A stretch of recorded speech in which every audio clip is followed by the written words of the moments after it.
Hello, can you hear my voice? Yes, I could hear your voice, sir. Okay, thank you.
It's already 4 p.m. I think it's time to start. I'm not sure which presenter which has not joining this Zoom room, but I think we can start so we can stick with the time frame. Is that okay for all of you?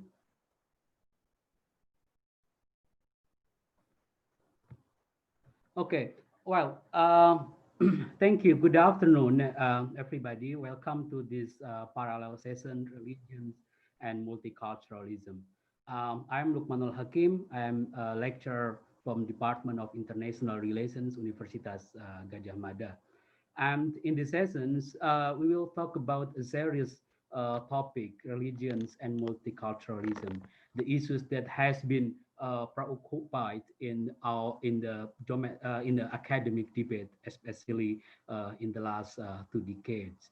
First, especially it relates to the rise of right-wing populism when identity becomes so matters in current practice of democratizations and including its implications like exclusionary practices, anti-immigrant, etc., etc. However, it is also important to discuss religions and multiculturalism in the sense of its historical or sociological roots. And I think some of the papers in this panel will discuss about such dimension. So more and less, the papers that we will discuss in this panel will address the issues of religions and multiculturalism from various perspectives, from sociological and historical aspect, and from political aspect. The committee has told me that there will be four papers to be presented in this panel, and two of them have been recorded, so we will screen the presentations later. But I would like to invite for the presenters who will do a live presentation first. You will have like 15 minutes for presentations for each presenters, then followed by Q&A session. So we will have more time for discussions in the Q&A sessions. I think, I don't know which one will go first in these presentations. Um, Sorry, I'm still reading the message.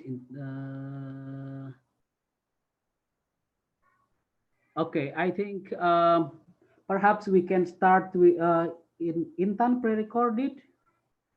Yes, Intan pre-recorded. So I think the second presentation, the first presentations will be presented by Linda Sunarti and friends, the Beginners of Johor and Selangor, a socio-political bond in time of diaspora. Okay. Going to present on behalf of Dr. Linda. Yes. Okay. Well, thank you. Okay, you can start from now.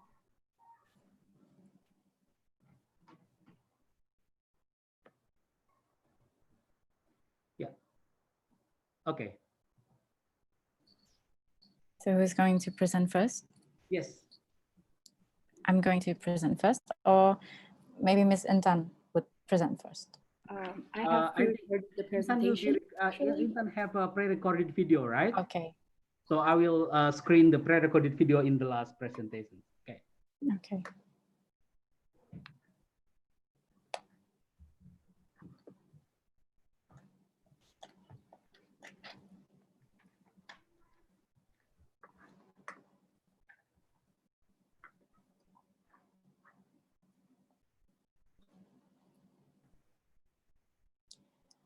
Okay, good day, everyone. Allow me to introduce myself. My name is Fatia, and I'm an associate lecturer from History Department of the Faculty of Humanities, Universitas Indonesia.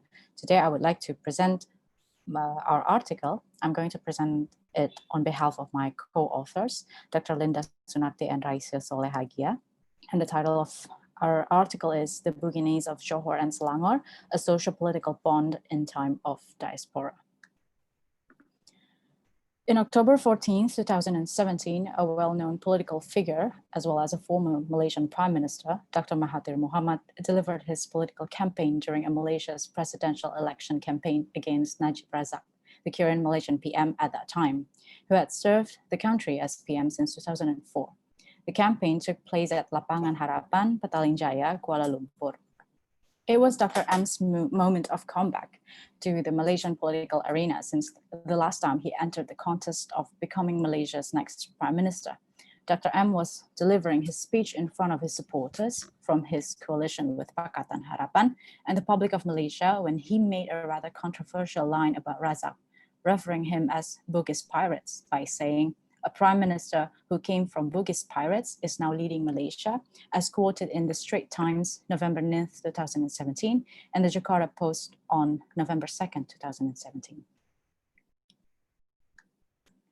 Such remarks was delivered in reference to the alleged mismanagement of billions of dollars of state fund through 1MDB program or One Malaysia Development Berhad program. Dr. M's statement caught the attention of numbers of politicians and head of state who happened to be Buginese descendants, such as Yusuf Kala, the Indonesian vice president at that time, Ibrahim Dr. Iskandar Al-Haj, or the Sultan of Johor, and Sharafuddin Idris Shah, or the Sultan of Selangor. They expected the more experienced Mahathir could deliver a rather modest and thoughtful campaign rather than megaphoning such racist remarks, for he was one of Malaysia's prominent political figures. The speech was deemed as wrongly generalized, prejudiced against Buginese, as well as politically incorrect and ethnically insensitive in terms of regional solidarity. So the Sultan of Selangor also mentioned that words like pirate, thieves and bandits are not the very best way to describe Buginese, who actually believed as the messenger of religious and political improvement around sultanates in the peninsula area. The Sultanate of Johor and the Sultanate of Selangor were two examples of how diaspora of the Buginese could help foreign institutions to make gains on many aspects, from cultural to political and economical. After all, diaspora is a part of Buginese culture that has been embedded to them as one of the most prolific sojourners of Southeast Asia archipelago. Many academic works related to the Buginese were mentioning them as groups of seamen or orang laut, sailing across Sulawesi, Kalimantan, Java, and further west to the Malay Peninsula. Therefore, diaspora, or the dispersion of a group of people from their homeland, is nothing new for them. Such diasporic culture was believed to have happened since the earliest time recorded by the Ila Galigo manuscript that told the Buginese on the art of living in foreign lands. So, in order to find further and reliable explanation about how the Buginese could be installed within the ruling class of the Sultanate of Johor and Selangor, we had analyzed various works of other scholars regarding the political standings of the Buginese in the Malay world. For example, we have Ndaya's work titled The Bugis Makassar Diaspora, Andi Adija works, and to give more details about the process of the diaspora of the Buginese toward the peninsula, we put ancient manuscript, contemporary articles, and books in contrast. The manuscript of Tufat al-Nafis, as an example, gave strong recollection of past memories about the 5 Opudayang of Bugis arrival in Johor and Selangor, but it couldn't comply with the method of historical writings thoroughly, since it was a mere writings with no date inserted on most of its lines. Therefore, we used the work of Mardiana Nurdin, titled Politik Kerajaan Johor, for it completed Tufat al-Nafis with clarity regarding the genealogy of kings or sultans who once ruled the empires or sultanates around the peninsula. Nurdin also made chronological order and specific context to understand the way politic was practiced in Johor. And at last, we have Rashid Asbah's work titled Orang Bugis di Semenanjung Melayu, dari Integrasi Ekonomi ke Politik, that gave sophisticated explanation about how general perceptions toward the Buginese, both as the father of all warriors and the band of pirates, could manifest in the consciousness of the Southeast Asian, especially Malay people. This research, however, aims to elaborate the root of Buginese culture within social and political domain of Johor and Selangor, to eventually study the excess of Buginese diaspora in Malaysia. We also aim to study on how negative imagery could be embedded toward the Buginese over the course of history.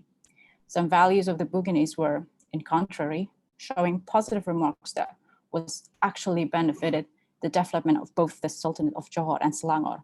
As Tom Pire also stated, the Buginese were portrayed to have particular traits: fair, hardworking, ingenious, and trustworthy. If we were about to compare them with the Javanese who were also carrying diaspora out to the peninsula area, we would see how the Buginese had further involvement among locals. The Bugis traders, farmers, and even allies took the voyage across the archipelago to eventually reach the Malay Peninsula and quickly adapted to the local political, economical, social, and cultural contestation by assimilating forward. So they had to take the risk of losing their own identity completely to adopt numbers of Malay Muslim practices, just like the Javanese when they encountered such same practices.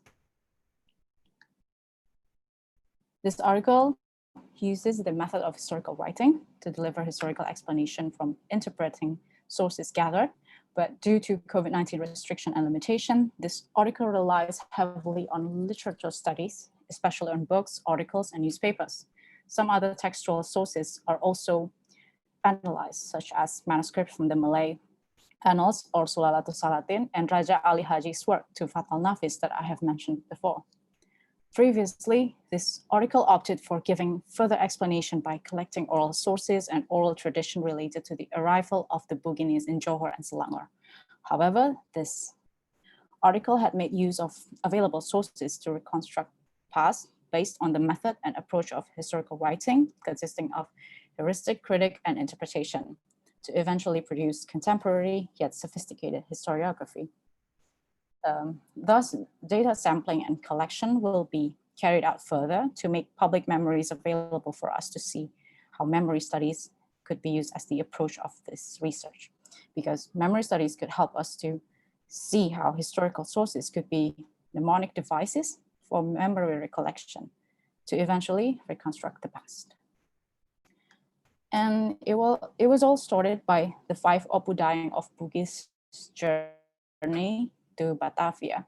The first was Opudayang Parani, the second was Opudayang Menambun, the third was Opudayang Marewa, the fourth was Opudayang Celak, and the fifth was Opudayang Kemasi.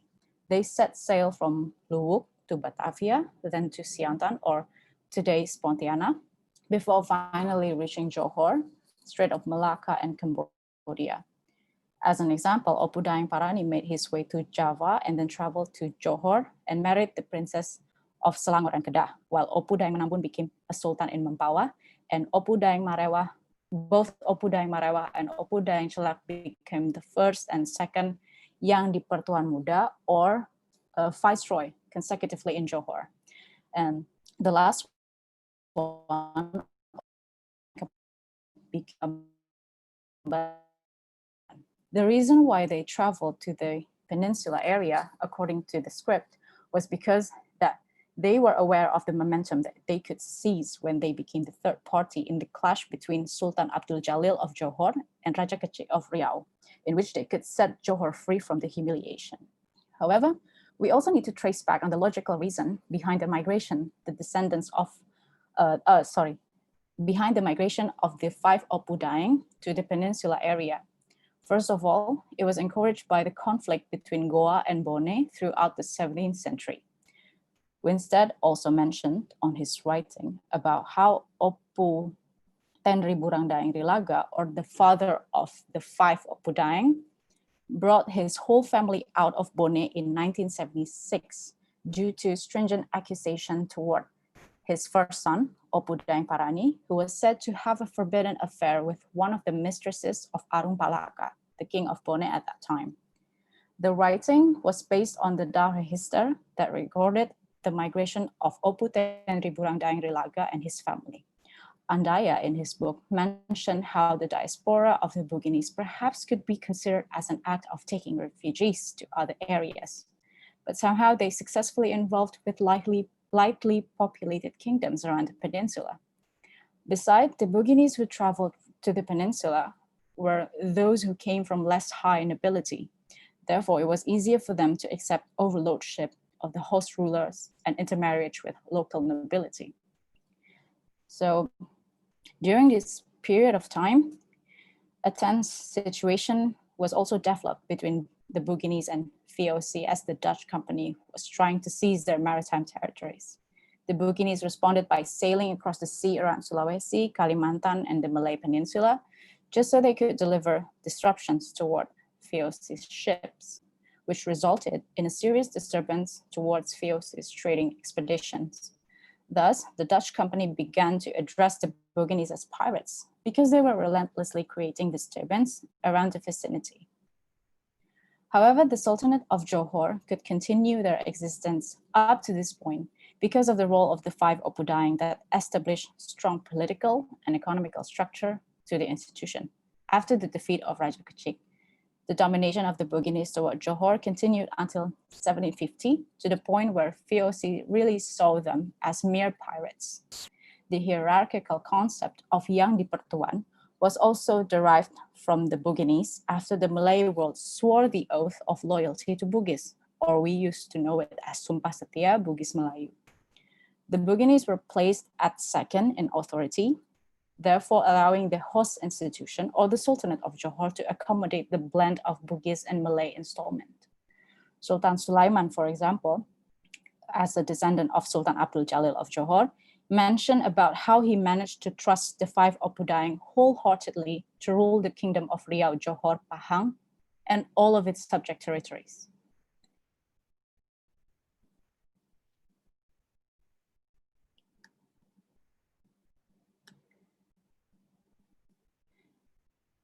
And As one of the subordinates of Johor, Selangor became a loyal ally to Bugis as well. Selangor became the newly established base for the Buginese, which was later recorded to be settling themselves around the Klang River. And the first Sultan of Selangor was also from Bugis, which was Raja Haji, the son of Opu Dayang Celak, the fourth son of Opu Tenri Burang. He was the one who further expanded the territory of Bugis Melayu establishment until the end of 18th century.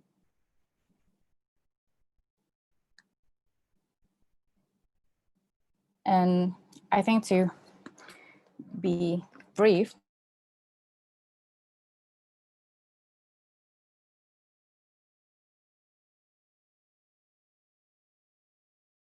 process of diaspora, they managed to generate the identity as a part of Southeast Asian maritime community, established themselves as seamen, and endorsed a worthy diaspora government. The economical and political prowess of the Buginese were encouraged by their entrepreneurial skill and leadership dominance. And after all, I think further research would be needed in order to gather more data to provoke more zeitgeist in historical writing, since we had so many limitation on working on this article. So I think that's all of my presentation. Thank you very much. I hope that I could get a lot of comments and questions on this. Okay, thank you, Nur Fatia. I think it's an interesting presentations about the background, historical background of how the Buginese develop diaspora cultures in Malay, and how it's bring about political impact in current Malay situation. We'll discuss some issues relating to these issues later. We'll continue, we'll proceed to the second presenter.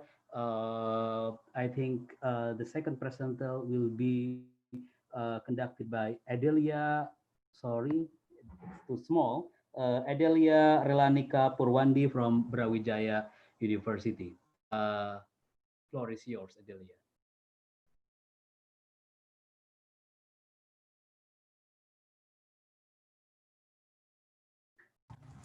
Excuse me, can you hear my voice clearly now? Yeah, I can hear your voice. Okay. So let's just get started. So greetings all the participants and the moderator in Symposium on Social Science 2020. My name is Adelia Relanika Purwandi. I'm from Brawijaya University. So by this opportunity, I would like to represent my article or my research entitled Hanky and Clever on Bow and Strings, Post-Colonial Reading of Komponis Kecil. So for the brief information in here that Komponis Kecil is Indonesian children literary work in the type of novel, which is written by Susilo Tur, one of Pramudia Ananta Tur's younger brother. So he is one of the prominent figure in Indonesia literary figures. Why this research matters? Because so I divided it into 3 sections in here. The first thing is textual studies of post-colonialism and social realism in Indonesian children literary work are rarely studied, because many of textual studies of post-colonialism and social realism in Indonesian literary works are still dominating in the convolution of adult fiction works, which the prominent one is like the Buruk Quartet by Pramudia Anantatur. And then the second one is knowing that Indonesian post-independent children literary work like Komponis Kecil is not absent from the social critics itself, because Komponis Kecil as an Indonesian children literary work is delivers its cynical view of post-colonial work, in the sense how Indonesian starts to condemn the form of neo-colonialism. And then the third one in here, to raise awareness from readers regarding to the nuance of post-colonial and social realism influences in Komponis Kecil. Because we understand that in Indonesian children literary work, we shall not only see the things from the black and white moral values that is given from the author itself, but we can see also seeing the post-colonial and social realism perspective in here. So we are coming to the next slide. I'm talking about the state of art for this research. So I divide it into 2. The first is the idea of post-colonialism underneath the umbrella concept of Orientalism, particularly in the case of the relationship between Hengki and Menir Kleber as the main figures in Komponis Kecil. And then the second one is the significance of social realism genre in the post-independent Indonesia children literary work. Of course, I have several purposes to conduct this research. First is to analyze the representation of post-colonial discourse in the sense of the otherness, the mimicry, and the hybridity within Komponis Kecil. The second one, identifying the expression of social realism genre awareness in Komponis Kecil, because we know that Susiloto write these writings in the year of post-independent society. And I would like to receive any feedbacks from all of the participants who joined this parallel session regarding to this research. Now we're starting from the introduction of this research. So Komponis Kecil originally is a compilation of short story in some children magazines during the period of 1950s until 1960s, written by Susiloto. In a nutshell, Komponis Kecil narrates a story of a friendship between Hengki and Menir Kleber, and then Susiloto compiled it into a novel entitled Komponis Kecil. So in here, we're talking about the post-colonial discourse, which appears in the relationship between Hengki and Menir Kleber, particularly when Menir Kleber starts to teach Hengki to play a violin. The coherent purpose is to make Hengki looks more classier and posher compared to his native community at the time, since his social status regarding to his native identity. Therefore, it expresses the narration of post-colonial discourse. So in here, I mentioned the otherness concept represents by Hengki alienation with the European product of culture, quote unquote, in here is a violin as a musical instrument. And then mimicry represents in the way how Menir Kleber tried to affirm Hengki to be able in playing violin because it will escalate his self-esteem. It leads to the hybridity issue that Hengki still cannot separate his identity between Indonesian as his nationality and his European influence from Menir Kleber. Besides the post-colonial discourse, Komponis Kecil also remarks the social realism genre awareness in ex-colonized Indonesian children literary work like Komponis Kecil. We're coming to the next lesson. It's the main theoretical framework in here that related to the post-colonialism discourse, that is Orientalism root. We can understand that post-colonial discourse can be understood as a framework of knowledge which being created by the European domination or the colonial imperialism that uplifts the superiority of the Eurocentric product of culture itself. So it leads to the notion that the West perceives East as the conquered one or the muted one, as they cannot articulate about themselves. Thus, they call it the Orient. In here, I refer to Baba that the other in here that we can understand is the divine from the European, and then the mimic as the impostor of European influence, and the hybrid as the mimic that cannot separate their non-European identity apart, which in Hengki cases, we understand that he cannot separate his Indonesian identity with European influence from Menir Kleber. So we are coming to the important points in here that I would like to emphasize that children literature as the main object in here, as the part of human creation products, can be also influenced by the framework of Orientalism, because it is apparent that how Susiloto didn't involve kids in making the story. So in here, Susiloto labeled themselves as the representative of children ideas instead of involving the works which made by the children itself. In here, Komponis Kecil is also putting the sideshow of children's subordinations by adult within the narration in how Hengki escapes out of the inferiority by the materialization of European product of culture. So the next theoretical framework that I would like to propose in here is the social realism awareness in Komponis Kecil. We can understand that The post-componist kecil actually tries to revive the connection of social realism genre as a historical fiction type of literature because it was being made in the post-independent society in 1950s, which the political upheaval is still making a good wound for the society. And then the social realism genre in components kecil uplifts the feeling of oppression by the European product of culture, the glorification of people who are combating in revolutionary war, which we know later that actually Henki's father is one of the soldiers who fought in the revolutionary war, and the freedom from the colonialism itself.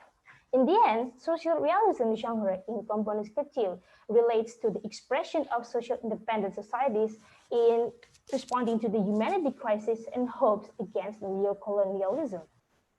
We're coming to the methodologies for this research. So components kecil as a document in here, I would like to propose using inductive analysis and using hermeneutics as the applicable methodology for interpreting components kecil texts. Now we are coming to the part of the main discussion for this article. Components kecil, in a nutshell, narrates a story of Henki, an orphan boy who lost his father during the Revolutionary War, and he lives only with his mother, Mpo Ana, and his younger siblings, Haris and Harun. He works as a flower carrier in Kebun Jahe Kober Cemetery in the 1950s Jakarta, and later he meets Meneer Kleber, an Austrian man who works as a musician in Jakarta. Since then, they bound a good relationship, and then Meneer Kleber wants Henki to work with him as a permanent flower carrier and the gardener. As time goes by, Meneer Kleber wants to teach Henki to play a violin, which from his perspective, in order to escalate Henki's self-pride, because he lives among the destitution within the Kampung Jahe Kober in Jakarta. Per se, there's a good point in here that violin we can understand as a musical instrument for upper class or Western society around that time. Then Henki's inferiority influenced him in following the more advanced lessons in playing violin with Meneer Kleber. It signifies the otherness discourse on Meneer Kleber's action toward Henki, because in order to be able to play violin, it will make Henki look lesser compared to the natives or his community. Contrarily, Henki's investment in playing a violin accepts an estrangement from his best friends because he becoming the underling of European men who is highly associated with the colonizers in post-independent society.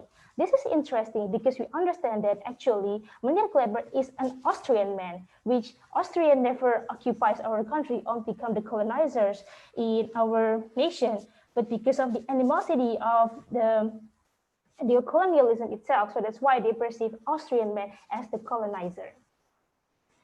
It is also accentuates the imagination of mimicry as Henki cannot dispatch his dependency towards the European influence because we can understand that it is becoming more tense as he rolling with the hybrid discourse when he realized that his genuine part is actually Indonesian, not European, and specifically knowing that his father fights for the independence.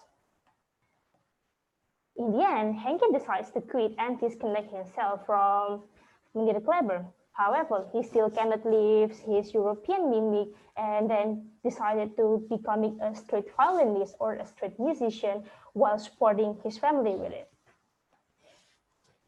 Actually, his responsibilities also come out with the passion of being respected by people surrounds because his ability in playing a violin will escalate his self-esteem and the label of classless and inferiority try to escape from himself. With the European product of culture in here is a violin. So I would like to highlight in here because as the result, Henki has manifested himself into a new form of hybridity throughout the endurance of becoming the street violinist after his estrangement from Meneer Kleber. And then I argue that the friendship between Meneer and Kleber is not really strongly adhered with the Orientalism discourse in here, because the complicacy of Western hegemony can be preoccupied inside communist with a very humble and a subtle way, especially when it comes to Meneer Kleber sees Henki as an object, and Meneer Kleber himself as a being, Henki become as the other. Besides violin, in here, Neil Klepper always tells a story about the European famous figures such as Tchaikovsky, a Russian musician, and then Sarah Bellflower, English poet, who have a contribution in the human rights activism. So it gives the accentuation of hegemony and ambivalence in how Miller Kleber tried to keep the perspective of West that banishes the East cultural resonation. Thus, Miller Kleber tries to influence Henke to implement the way how he should think about the great nation to imitate like the West, not like Indonesia, because we know that Miller Kleber already lived in Indonesia for years, but for somehow he didn't give the example of Indonesians prominent figure. So in here, we're talking about the spirit of social realism.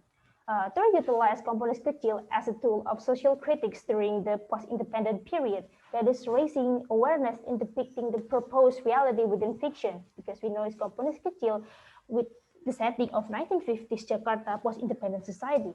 And then the natives' inability in fixing their own identity will produce a hybrid subject that is being presented with the existence of cross-cultural approach with a power relationship of colonial infiltration.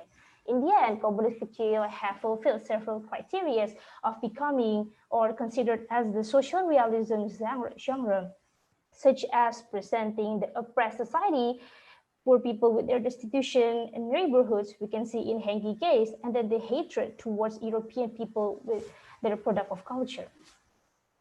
So we're coming to the end of this presentation, that is the conclusion. So what do we can learn from this research, as we understand that componis kecil still cannot leave its bias toward the root of postcolonialism, despite all of the claim that the moral stories behind the componis kecil try to exemplify the practice of humanitarianism beyond nations in post-independent society. And then we understand that componis kecil tried to deliver the message to encourage Indonesians to support the spirit of nationality pride without the intervention of European product of culture of colonial imperialism.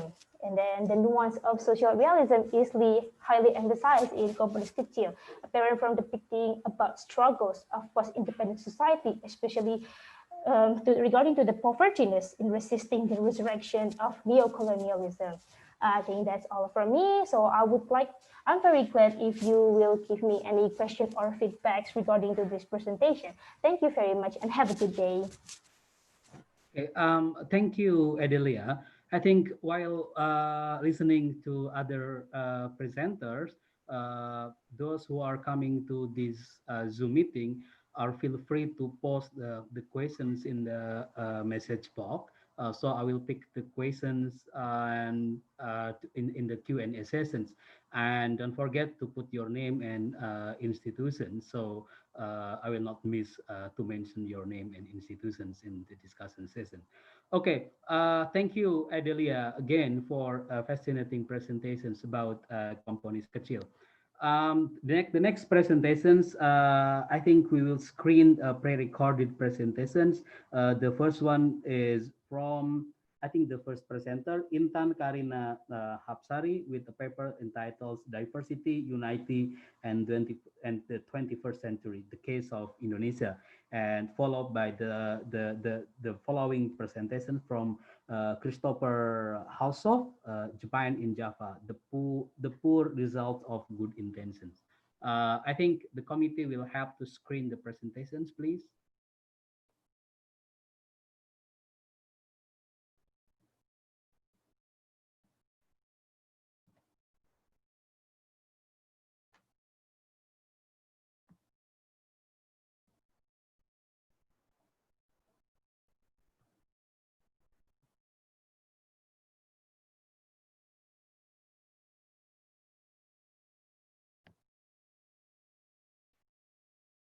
I'm sorry, I can't hear the voice.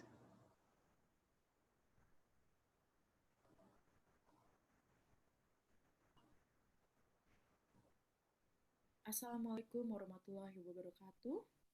Good afternoon, ladies and gentlemen, honorable panels, honorable Louder, please. Participants of the Symposium of Social Sciences 2020. My name is Intan Karina Hapsari. I am a fresh graduate from the Faculty of Economics and Business, Universitas Gadjah Mada, majoring in economics. I've done my bachelor thesis defense last June and will be formally graduating or receiving my diploma this August. And in the special occasion, I will be presenting the findings of the research that I did with my partner, Hanindia Irham Ramadan, who is also an economics student from the Faculty of Economics and Business Universitas Gadjah Mada. Our paper is entitled Diversity, Unity, and the 21st Century, Case of Indonesia. Before I proceed further regarding the research, first of all, please let me explain the underlying background that underlies this research. First of all, in this regard, diversity can be understood as an open-ended term that refers to a situation of pluralism and coexistence in terms of various aspects in life, including languages, cultures, religions, genders, and even ethnicities. And in fact, culture and cultural diversity produce one of the most vital social issues across the globe. Thus, it needs to be maintained in order to preserve peace among societies across the globe and among nations. Our nation, our country, the archipelago that we live in, is in fact one of the most plural societies, or one of the societies or economies that is considered as a plural society across the globe. And in fact, unity in diversity, or Bhinneka Tunggal Ika, the national motto of our nation, clearly reflects the heterogeneity that takes place among the societies across the countries. Our research is referring to the UNESCO World Report entitled Investing in Cultural Diversities and Cultural Dialogue. It says that the society that we live in, Indonesia, has a strong attachment to national, religious, ethnicity, and linguistic, cultural, and even consumer-based identities. In Indonesia, among all of the various diversities that takes place, cultural diversity has been one of the greatest form of diversity that we have. Various researches has focused on researching about diversity, cultural diversity, religious diversity. However, there has been a paucity in the research that studies comprehensively the diversity that takes place in this nation, especially with the development that takes place in various aspects on the 21st century. Regarding diversity in this century, there is a phenomenon that also takes place. It is globalization, in which globalization in the 21st century can be understood as a multidirectional and multidimensional process that evolves in different spheres of human's life, including in the technological aspect, political, as well as cultural aspect. However, it also has various effects towards the society, in which, for example, the positive effects include new intercultural phenomenon within societies. And however, it also has negative effects in which in some parts of the world there has been existential loss of various cultures or cultural aspects. Furthermore, regarding diversity, cultural diversity in Indonesia has its own dynamic. It is due to the fact that Indonesia is in fact one of the highest populated nations across the globe, and it encompasses various different religions, cultures, as well as ethnicities. And in fact, the motto of this nation was aimed to accommodate every individual in this nation despite their backgrounds, whether they're minority or majority. They need to be beyond just recognized, but they need to be assured that their rights are fulfilled. However, under this condition, there has been also issues of discrimination that is in fact against the motto of this nation. For example, one of the incidents that happens during the New Order era and also some other incidents that in fact deters or pull us away from the value of unity. Another issue regarding diversity that we took a look into is also religious tolerance and intolerance in Indonesia. Interreligious society in Indonesia has been a vital part of this nation, and indeed harmony is also very important in order to keep the society in peace. Regarding religious harmony, there was an empirical research by the Ministry of Religious Affairs in which it is entitled um, Religious Harmony in Indonesia, or the Index of Religious Harmony in Indonesia. And the data shows that, on average, the religious Furthermore, regarding religious tolerance and intolerance in Indonesia, despite the considerably high index of religious harmony, there also has been intolerance incidents that took place across the nation. For example, the case or the alleged blasphemy by Basuki Cahayapurnama, and also the burning of some churches across the nation. And those two events are considered as a form of intolerance of. Moving on to the next part is the discussion, and there are some highlights that we would like to address. First of all is the discrimination and intolerance in Indonesia. The definition of discrimination that we focus on can be explained as a form of violation and abuse towards human rights, as it is a vital aspect that actually reflects a form of enhancement of democratic values that this nation is trying to adopt. And second of all, intolerance that we focus on can be defined or understood by three components. The first of all is the inability to refrain from disliking, interference against, and the third one is intentionally disturbing. So, as we mentioned before, there are various issues that happened in this nation. And regarding discrimination and intolerance, there's quite a few incidents that happens. First of all is the mistrust and judgments towards Chinese ethnicity in Indonesia during the New Order era, in which it includes, demolition of buildings as well as infrastructures, as well as violence acts towards people, towards the respective ethnicity at that time. And second of all, referring to the data by Satara Institute on 2017, there also has been, in fact, 155 incidents that is implied as a violation of religious or belief or freedom that happened within 26 provinces of the archipelago across the nation. So these two examples are reflecting the issues of intolerance and discrimination that actually happens in this country, despite the values, despite the background, despite the motto that this country is trying um, to implement. Next, aside from the issues and the incidents of intolerance that takes place within this nation, the 21st century also brings its own dynamic, in which technological and economic advancement, of course, increases the mobility of people, in which the respective society or every societies will have an increase in terms of diversity due to the higher mobility.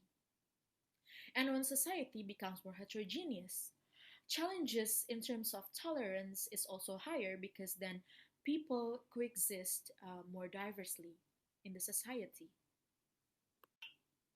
And as a conclusion that we can highlight based on the discussion and the issues that we brought up, discrimination and intolerance that is in fact happening in Indonesia, especially among the challenges that happens in this 21st century, is in fact deterring Indonesia from achieving its initial motto or goal of unity in diversity or Bhinneka Tunggal Ika. One of the solutions that can be implemented is specifically regarding the fundamental aspect of the nation, which is education. Values of appreciation of diversity needs to be embraced throughout the whole country and needs to be taught towards the younger generation.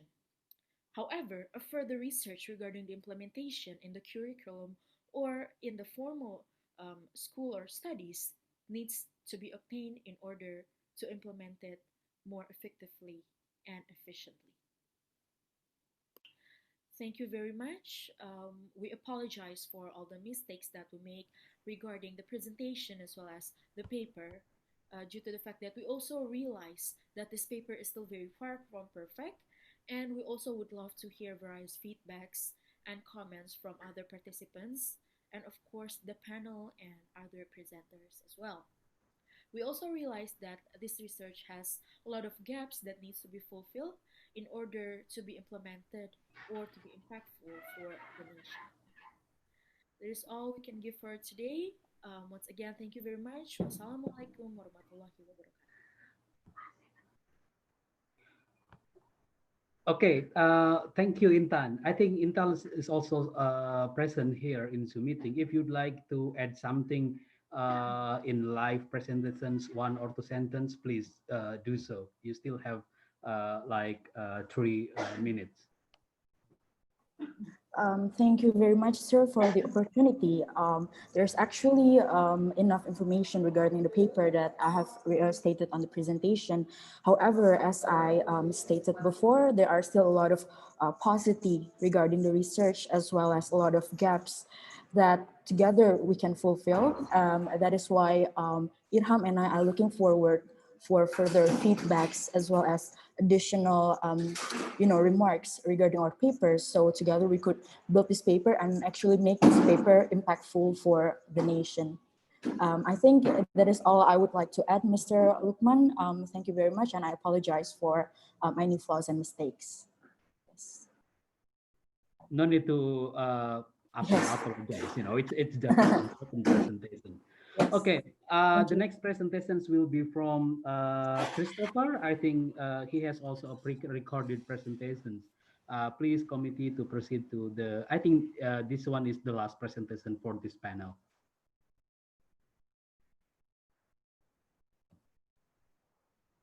Social Sciences. Hey, thank you for having me at the 2020 Symposium on Social Sciences. My name is Chris Holshoff, and today I'm going to briefly speak about the popular misconception related with the 1942 to 45 Japanese occupation of Java.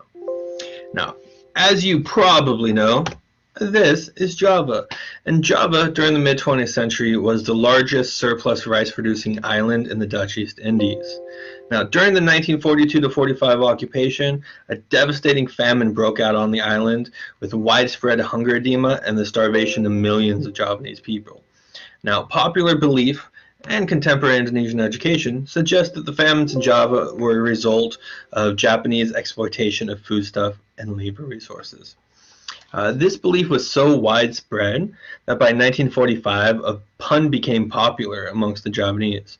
The Japanese occupation brought about sansara for the Japanese and sangsara for the Indonesian. Or in other words, 3 dishes, 3 plates a day for the Japanese, and misery for the Javanese. However, if we analyze the occupational policies of the Japanese as well as those of the Dutch East Indies government prior, we can establish that the vast majority of these hardships, and there were many of them, on Java from 1942 to 45 were caused by natural disaster, disruption of the global capitalist market, maladministration of the Japanese officials, and rampant corruption through local Javanese officials. Now, one interpretation that I see often is that the Japanese simply stole the rice. You can see this in other occupational areas, for an example, Vietnam. But if you look at the facts, between 1936 to 41, Java was exporting an average of 319,000 tons of rice per year for the Dutch East Indies. Now, between 1942 and 1945, no rice was legally allowed to export out of Java due to Japanese policies of self-sufficiency for occupational governments. In addition, there simply was not enough Japanese occupants on the island to take 319,000 tons of rice. At its peak, there's 80,000 Japanese personnel on the island. That's 0.16% of the 50 million plus Javanese population. There's simply no reason to retain that much rice. Now, another interpretation I see is that the Ramusha program, which was a forced labor program, resulted in the starvation of the people because it took laborers out of the fields and thus lowered harvest rates. However, if you look at the history of the Ramusha program, it was created highly battled rampant unemployment plaguing the island during the Great Depression and after. And in addition, the Japanese Occupational Administration foresaw the possibility of uneven recruitment causing shortages of labor. So a network of neighborhood associations called the Tenorigumi was established as a safeguard to redistribute labor. It was a very successful program. There's 9.3 million households and over 500,000 different associations which implemented that redistribution of labor.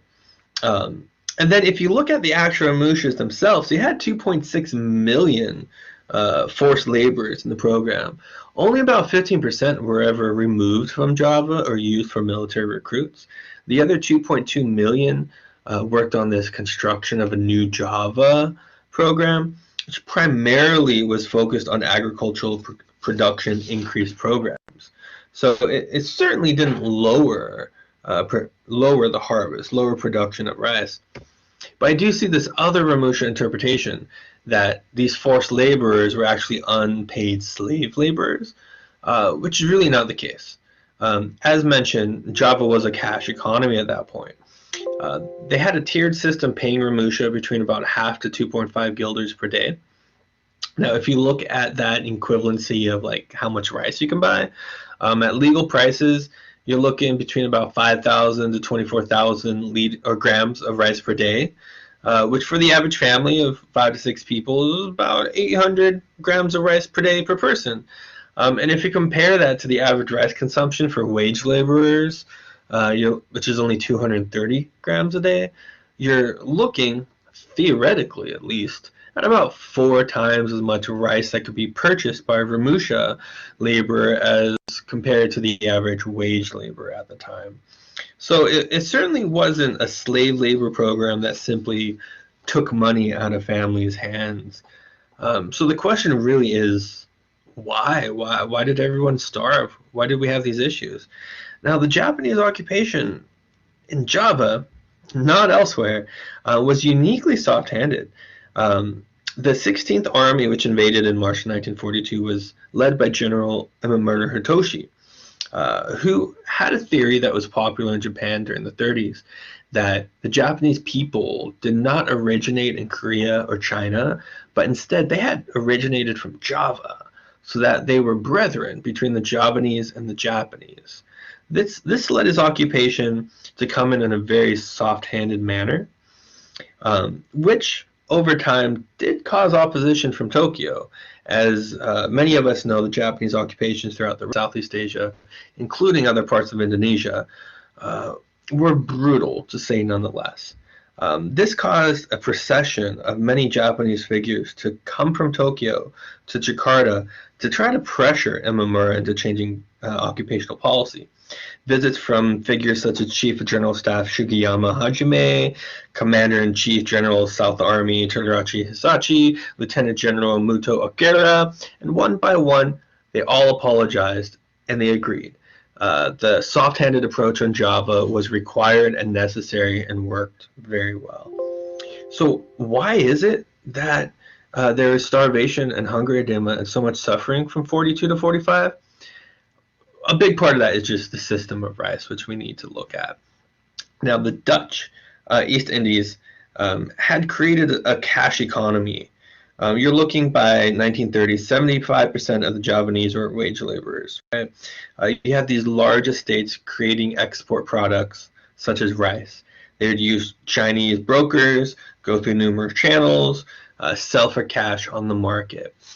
Now, in order to control this system, a few different programs were made by the Dutch in the late 1930s, early 1940s.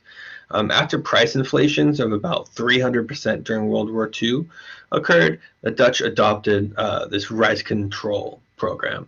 In 1939, the Voedingsmiddelen Funds was created in order to finance purchasing, storage, and transportation of rice. The following year, the Rice Verkoop Centraal was created, and it was the sole purchaser of all rice going through mills. So we're looking 22% of rice went through this program, controlled by the government. Now, how the program was set up is, since the Voedingsmiddelen Funds could print money, they did. which caused rapid inflation. I mean, by 1939 to 41, you're seeing 32% increase in food prices, up to 140% increases in other prices. By the time the Japanese invaded, you're looking at an average wage laborer eating 230 grams of rice per day, and death rate has surpassed birth rates already.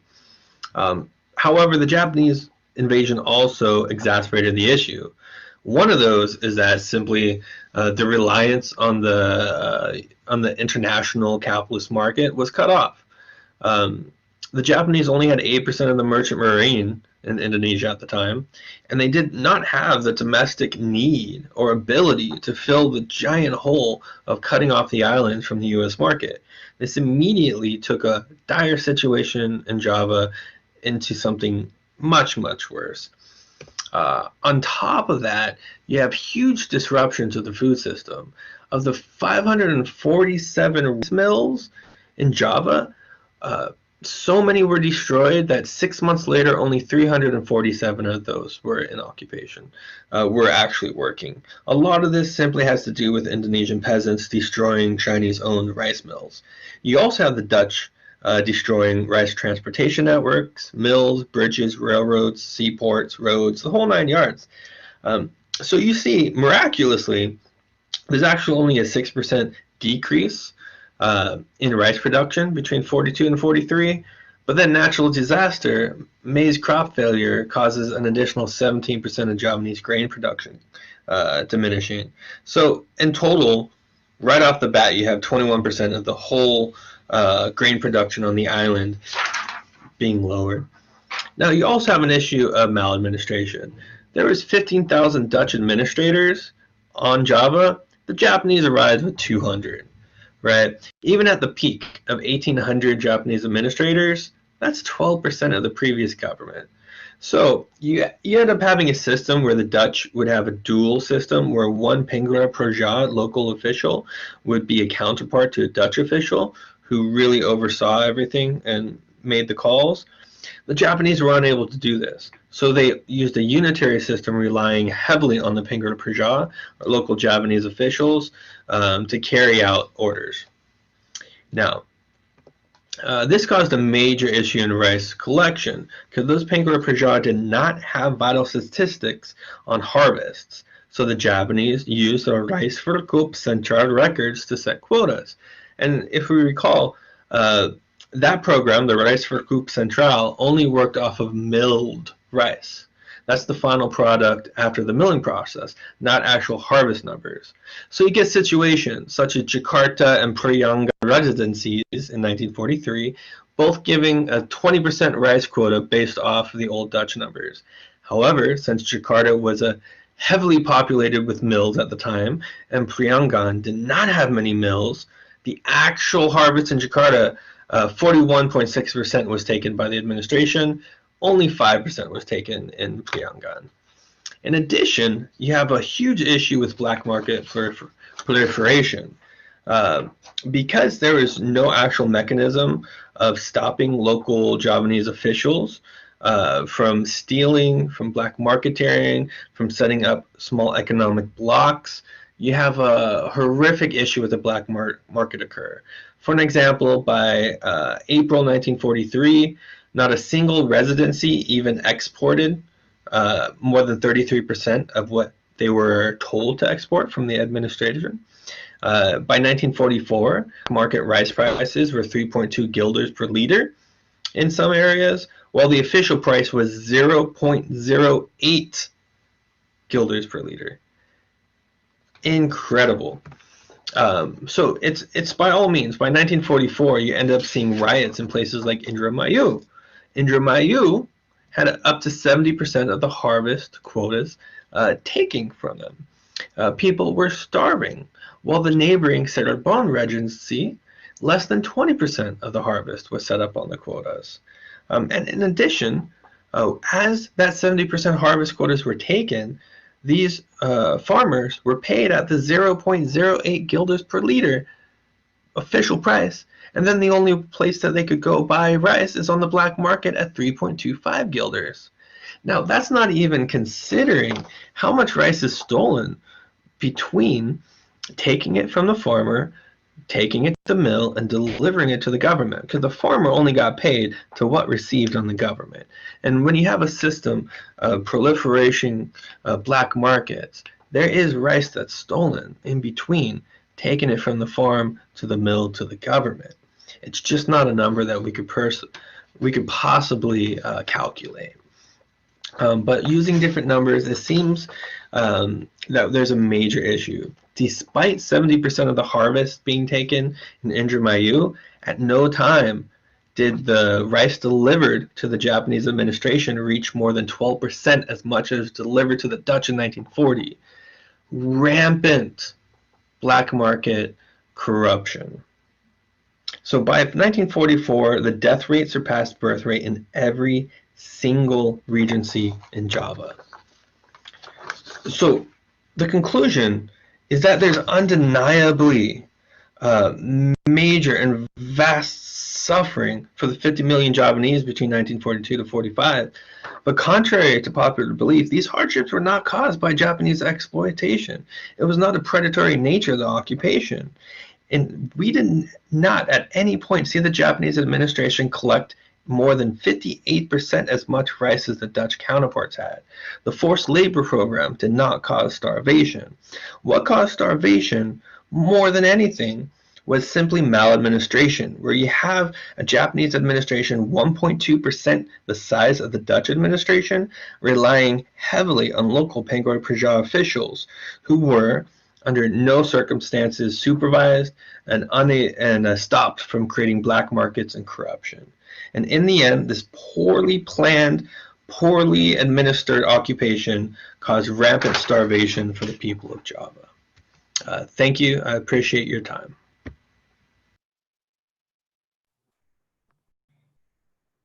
Okay.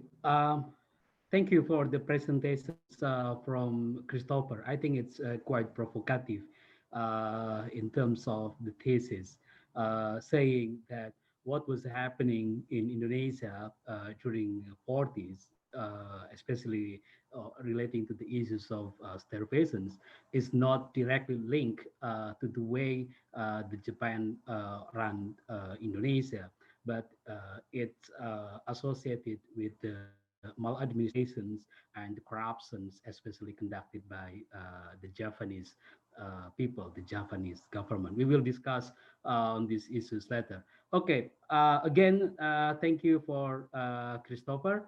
And I think we have all, I think all the presenters have presented their presentations here. We will open the Q&A sessions. And feel free for all of you to raise the questions. Please mention your name and your institutions. And I think here in the chat room, we have two questions. I will read two of them.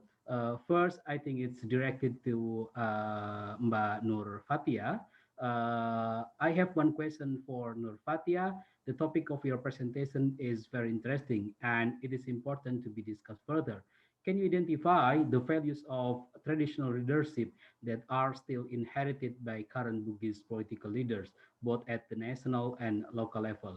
The question is raised by Rido Takwa from Sriwijaya University.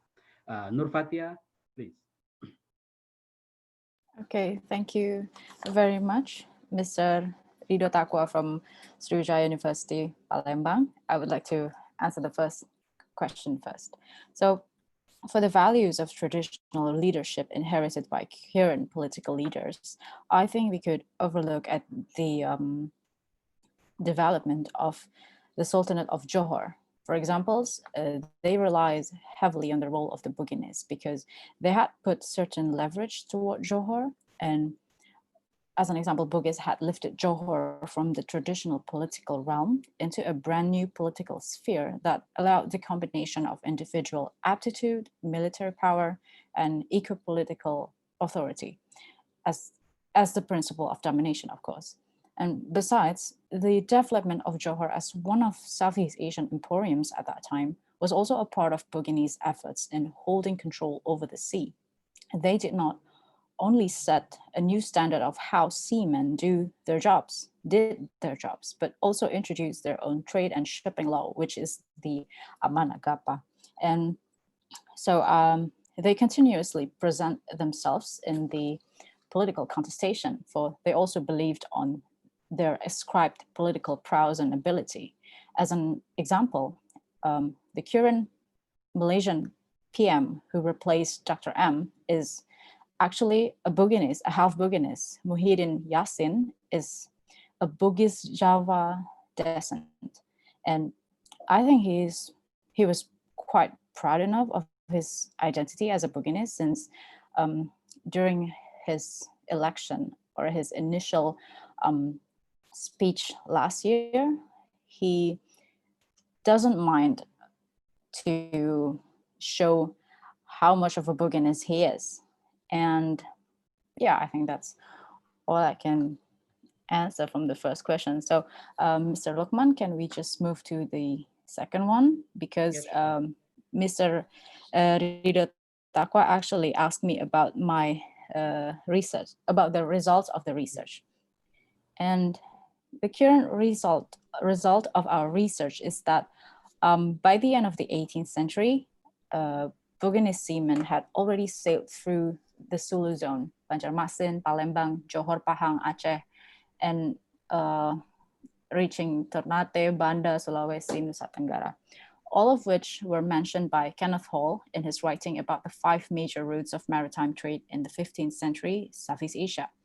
And the decline of the Bugis started after the death of Raja Haji, or Yang di Pertuan Muda keempat, who continued the reign after dying Cambodia. And he died during the war against VOC in 1784, so that the Bugis had to retreat to the mainland of Malacca till 1795. And however, this doesn't change the fact that the Bugis has become one of the Malay people in the peninsula area, even up until today, because according to various census data, 1991 to 1947, the number of the Bugis who settled in the Malay world had a quite exponential growth, as they were starting to continue their migration to the land where their ancestors might have settled in. And according to our own data from the Indonesian Central Bureau of Statistics in 2010, the number of the Bugis living in Indonesia is reaching about 5.1 million people. And while the Bugis living in Malaysia is about 700,000 people, according to those who live in Johor for about 60,000 people, and maybe about much fewer in Selangor. But this data was about a decade ago, so maybe the number has already doubled up now, and I think the number keeps on growing. So yeah, some of them still speak Bugis language with Malay accent and dialect, carry indigenous practice out, but still within Malay custom. And they are somehow unable to do or to make traditional practices. And unfortunately, very, very unfortunately, we hadn't had a chance to conduct further field research due to the COVID-19 situation. But tomorrow, exactly tomorrow, we would have a focus group discussion with one of the descendants of Yang di Pertuan Muda of Johor. It is Raja Haji, and any information given in the FGD would be further inserted in the whole paper. And I think it could be in the paper we submitted in this conference. Okay, thank you. Okay, thank you, Dr. Fatia. I think the second question is addressed to Ms. Adelia. The question is from Azrina. I think Azrina is here in Zoom meeting too. Do you think that post-colonialism still influencing nowadays Indonesian literatures? And what is your opinion about the nowadays literatures due to the digitalization? All right, can I answer it now? All right. Thank you, Ms. Azrina, for the feedback. I would like to answer your question regarding to the influence of post-colonialism in the world today. Yes, I think it is still significantly influenced the nowadays or contemporary Indonesian literary works. In here, I can suggest you to read a novel book, Orang-Orang Etimu by Felix Messi. It has accomplished the first place in Sayembara Novel by Jakarta Arts Council 2018 for Dewan Kesenian Jakarta. Those novel book accentuates the post-colonial influence within the way how colonizers saw in the context of Orang-Orang Etimu is Japanese and Portuguese era. Or colonization gives a lyric post-independent society in East Nusa Tenggara Timur, East Nusa Tenggara, and RTDL, Timor-Leste, towards the Indonesia annexation back then. Then coming to my opinion regarding to the digitalization in literary works is one of the progressive way in promoting those works. Many platforms nowadays try to accommodate those works such as by ebook or website. And in here, I can suggest you to read like Asymptote Journal that I can suggest to you. So it contains a lot of literary works from all over the world and we can access it free. Many old literary figures in Indonesia, however, still lamenting the fact of digitalization. However, we are entering a new media, which literary works shall be accessible for everyone in here. So it's no more only limited in the newspaper tradition. We are sending poems, we are sending short stories or flash fiction to newspaper, but now we can also post it on Facebook. I think the best usually people using Facebook for posting that, and then using such blog media like that. So I think that's the progressive way in promoting those works. So in a sense, in the other way, like I agree with that notion too. Thank you, Ms. Adrina, for the question, and I'm apologize if maybe it is not satisfy you in the way how I answer your question. You can give any feedbacks for this after. Okay, thank you, Adelia. Okay, I think the Q&A session is, I think it's also open for all the presenters to raise questions to each other's presenters. Okay, I open the second session for the Q&A session. Please. Is there any?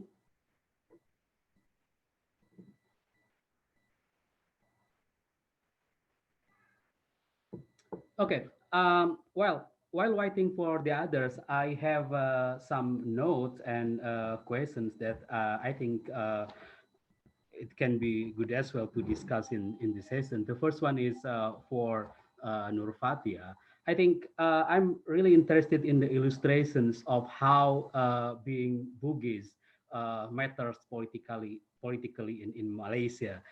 You give an illustrations when Mahathir accused of the previous prime minister as the Bugis descent associated with a negative and stereotyping image associated with of being Bugis. The issues, I think this must relate to Malaysian politics instead of Bugis itself. You have explained the characters of Bugis diaspora, that they are more adaptive, etc., etc. But the issues in Malaysia is quite interesting because politically, after independence, Malaysia is built by the so-called Bangsa Melayu. And Bugis, ethnically and politically, is embedded in the so-called Bangsa Melayu because most of them are Muslim, and Malay is defined as Malay and Muslim. So politically, Bugis is part of Melayu compared to Indians and Chinese.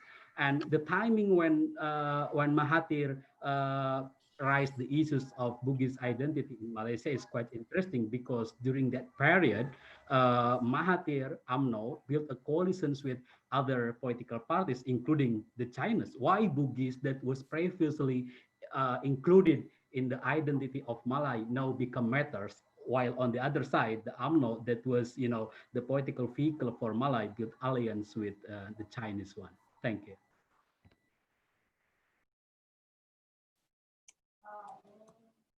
Yeah, very much. It's a very interesting addition to our research. And Yeah, I have to agree with Mr. Lukman about how it was more related to Malay politics than the Buginese instead, because as far as we know it, that the Malaysian kind of acknowledged for main groups of ethnicity. It is the Chinese, Malay, Indians, and others. It's almost similar to the Singaporeans. And yeah, maybe it was more to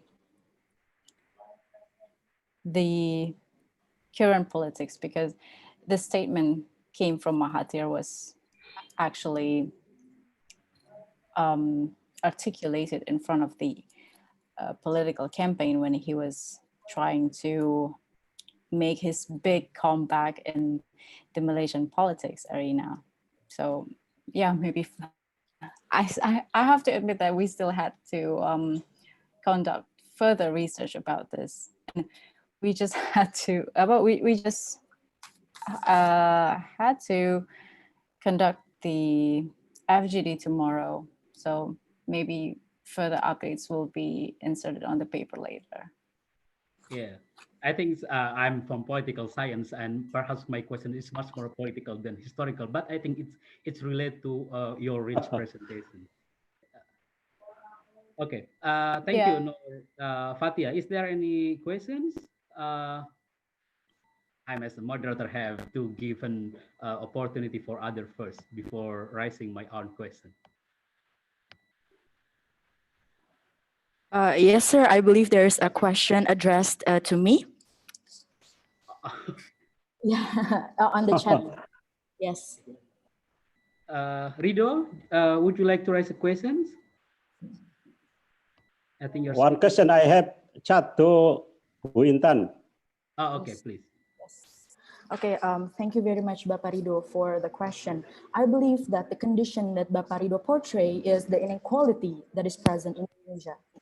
I believe that inequality and intolerance are both a severe case or a severe condition that we have in our nation. However, we cannot say that one is more dangerous than the other because simply both phenomenon are not comparable apple to apple, because one is regarding our demography and another is regarding the economy. However, I also must say that both phenomena are related to each other, because with the presence of inequality, then the quality of education or people obtaining higher education will also be lower, in which I stated on my conclusion, the low education level, especially that one that portrays or encompass diversity issues or like regarding appreciating diversity on education is also lower. That's when the condition of the education obtained is lower, then it will result in intolerance as well. So we can see it in one perspective, we can see it as a cycle, but in another perspective, we can see it as a parallel phenomenon that is present in our nation. However, regarding what you say about inequality, regarding the ownership of natural resources, yes, we believe it is a part of what is happening in our nation. However, probably we cannot elaborate it more in this case because it is not very related to our paper, but on further discussion, I would be very open to discuss with you regarding the economic issues, probably outside from this forum, because on this forum, I think it would be better if we focus on the intolerance aspect and diversity aspect, in which I must say that it happens along together with the phenomenon of inequality in our nation. Thank you very much. Thank you. That is enough.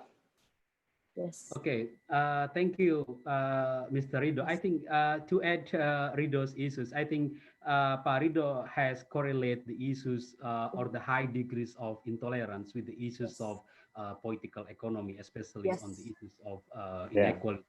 And the thing that perhaps you haven't addressed in the discussions is that the polarizations that involving the practice of exclusionary politics, othering the others, anti-immigrant, anti-Chinese, etc., etc., is also correlate with the democratic practices, with the elections. It's happened in Europe, it's happened in the US, it's happened in Indonesia as well. So how do you see that the degrees of intolerance is also become a new tools for building a political constituent. I think it's related to readers' questions, but I will bring the issues into political Yes. arena. Yeah. Thank you very much, Mr. Lukman.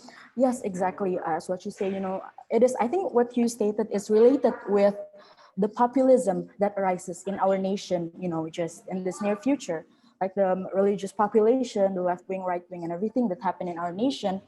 Actually, is a form of political tools that politicians bring in order to drive the economic condition of this nation, in which, for example, I apologize if there's a mistake in this, but regarding the populism, the Islamic populism that we know, like in 212 and such things, like people are trying to bring the voices of the nation together in order to implement a certain policies, which in some cases can also be the policies of economics. So I think, yes, exactly, the issues that you stated regarding intolerancy that is brought up to the media throughout the political realm of Indonesia is also very highly related with the economic condition. Especially it is related to the creation of the policies, depending on who is actually on the stage, regarding the policy making process. Yes.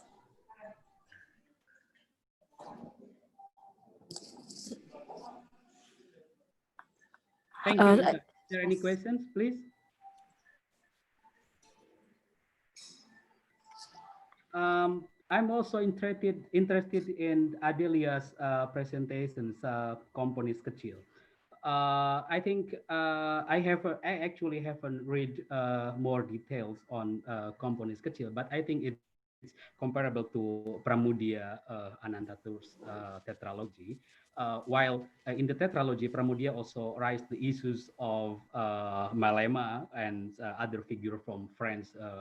He was also a painter, and the issues here, I think it's quite complex. Although perhaps this quote unquote Western figure impose such a hierarchy of culture of being Western and non-Western, but the things that is quite clear is that both who is the figure in Komponis Kecil, the little boy? Oh yeah, so his name is Hanky. Yeah, uh, they use that path to divine their own subjectivity. Okay, to like in tetralogy, the Minke, it's also mimic of being West in the first place. By through that path, it doesn't necessarily resulted in a hierarchical relation between West and East.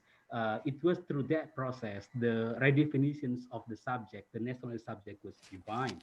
And I think this one is also one of the great achievement of both Susilo and Pram Tours in their novel. And the second issue is that if you relate with the debates on national history during that period, presenting such narrative is quite impressive in the sense that during that period there was a spirit to create a national history that always portrayed the Western, the colonial, the European as evil, okay, without a sense of humanism. But both Pram and Susilatur, although they advance the so-called social realism, meaning that writing the novels for for the spirit of revolution, they still put the values on the humanism, especially in portrait that there is also a Western figure that not as evil as the colonializer. Would you like to give comments on that two issues, please? All right, thank you, Mr. Lukman, for the feedbacks for that. Yeah, I agree in you in a sense how both Pramudia Anantatur and Susilo try to emphasize on the social realism issue in here, because we are knowing from that background, and especially Pramudia is from Lekra, right, which is, we can say, is the more leftist party or leftist organization in Indonesia in post-independent society. And then even though Susiloto, he's never been involved in Lekra per se, but he's also having an education background. So I'm sorry if this is out of the topic. So he has the background studying in the Uni Soviet, which the social realism in pre-revolutionary time is very highly emphasized, even in the Uni Soviet itself. So I kind of know from the story how Dostoevsky, one of the Uni Soviet literary figures, how they kind of try to emerge that spirit in writing the literary works, because as the antithesis of social realism, so we know that there is a magical realism, right? So maybe one of the famous one is 100 Years of Solitude by Gabriela Garcia Marquez, or in Indonesia we have like the trilogy of Ronggeng Tutuh Paru by Ahmad Tohari. So I think in the way how both Pramudia and Susiloto, they depicting the reality in our society without the spices of the magical thing in here. So they really try to giving the real depiction of the society, but in post-independent society, like in Komponis Kecil or in the pre-independence time in the Buru Quartet. Yeah, thank you very much. That's all that I can explain it for all of the participants. Okay, thank you. If if I may, I recommend you to read, and perhaps you have read this book, Mahmud Mamdani, Divine and Rule: Native as Political Identity. It's a good book, to see how the constructions of nativeness from colonials are utilized as a weapon to define a new subjectivity in a colonial world. I think it's an interesting book that perhaps provide a new insight on your paper. Thank you very Okay. much, Mr. Yeah. Okay. Is there any questions? And I really would like to invite you, especially from Department of History, Nurfatia, to give a comment on Christopher presentation about the Japanese occupations in Java. Of course, it's open for everybody's here. Yeah. Okay. Yeah, I think it's a very interesting presentations, but I really wonder if I could know what are the approach used by Christopher on his presentation. But is he on this meeting, Mr. Lukman? Yeah. No. I don't think so. He's here. Yeah. Okay, because to make a historical research, we need to have certain approach on, facilitate further on the method, because we cannot only use the method of historical writing only, but we had to compare it with the approach that he used. And I think it is, Christopher has quite a good explanation on the issue that he would like to bring in this conference, but the point is I'm still missing on the approach that he used on this. Perhaps memory studies could be used further for the research. Yeah. Is there any comment or questions regarding on Christopher papers?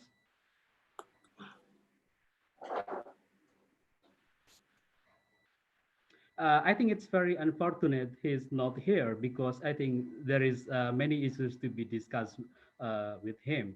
For example, the data that he mentions, we don't know the sources of the data, because when we read various literatures on the Japanese occupation, there are quite clear pictures on how the Japanese occupy Java during that time. And the second issues perhaps is that uh, the presentations or the studies isolate the Japan's occupations only on the matters of agriculture.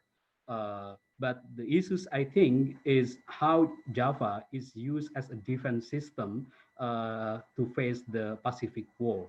So yes, for example, we cannot measure that people cannot go work to their farm compared to the Dutch colonialization's period. But during that period, people's also not only mobilize for for the agriculture, but they also mobilize for PETA, for others, etc. that may affect their activities in working in agriculture sectors.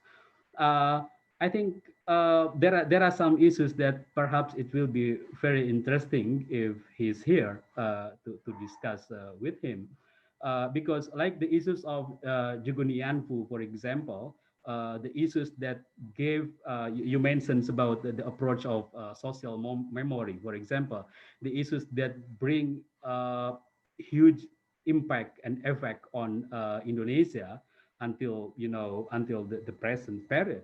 But only recently Japan has give apology for that actions, right? So I think it's better to discuss these very sensitive issues by not isolating the issues merely on agriculture in terms of their activities and crops, but how to situate these activities in the whole pictures of the Japanese occupation. So we will have a broad picture in understanding that issues. I think perhaps, for example, we can compare what he said with Akira Kurosawa. What's the title? Discipline and Control, if I'm not mistaken. And I think one also one encyclopedia on Pacific War. This encyclopedia is written by various scholars, especially from Indonesia, from the Netherlands, as well as from the Japanese. I think this is for the first time the three parties can sit together and to write the history of the period. I think that reference is also important to be discussed in relating to these issues. Okay. Uh, is there any other questions? We still have more time. Feel free. Yes, sir. I think I would like to elaborate regarding what you stated regarding the paper about the Javanese and Japan. Yeah, I think you stated you mentioned something about the sources of the data. I believe that on the realm of research, I believe that nowadays, especially on qualitative research, sometimes it relies more on subjectivity instead of pure concrete data. And I think that is one of the things that us as researchers need to work on more. You know, regarding the sources of the data. So people could bring out a research that is actually not based on subjectivity, but also based on the phenomenon that really happens and based on a concrete data. I think that would really increase, the value and the quality of researches in Indonesia, I believe. Okay, thank you. Mr. Lukman and Yeah. Ms. Intan, I think the difficulty that Chris might face during his research was also on the source availability, because it is very limited. The source during Japanese occupancy is very, very limited. And perhaps agricultural matters is the only way that he could go into, because agricultural matters had no close relation to the war, and the documents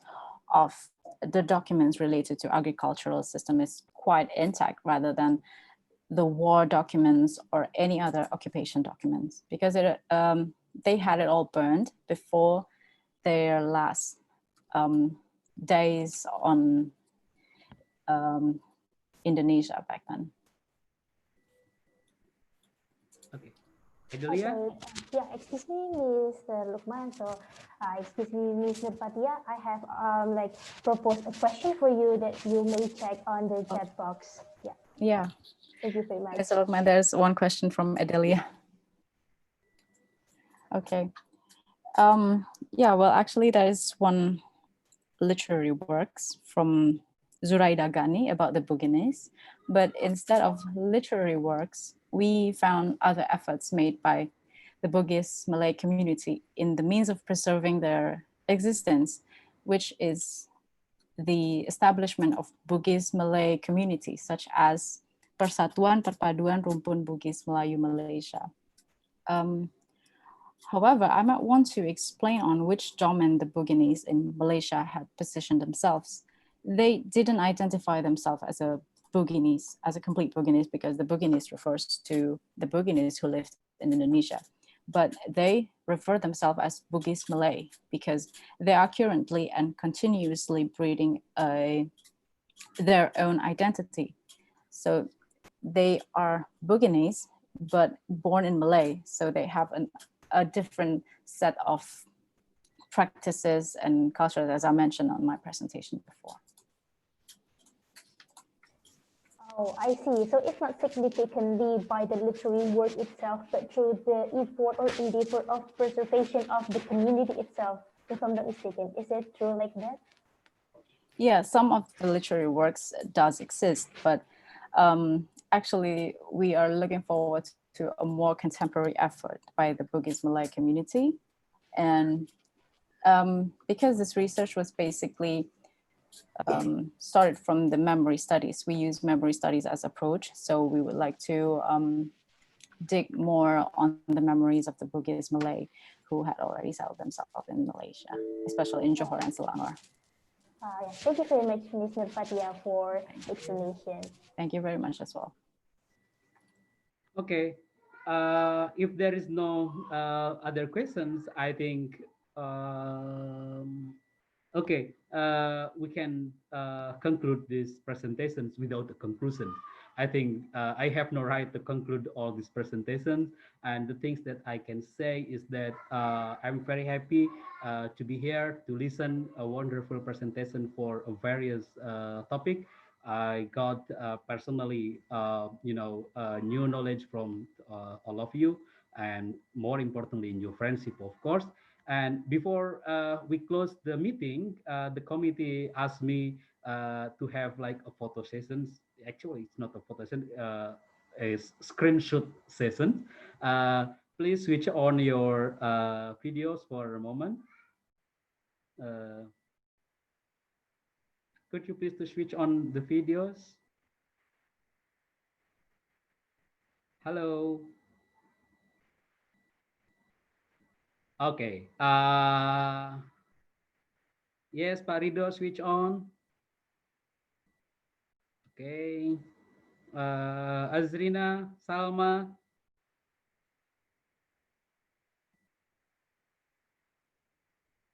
Okay. Okay. One by ones are on. Azrina, the co-host can switch on the camera too. Okay, in three, one, two, three.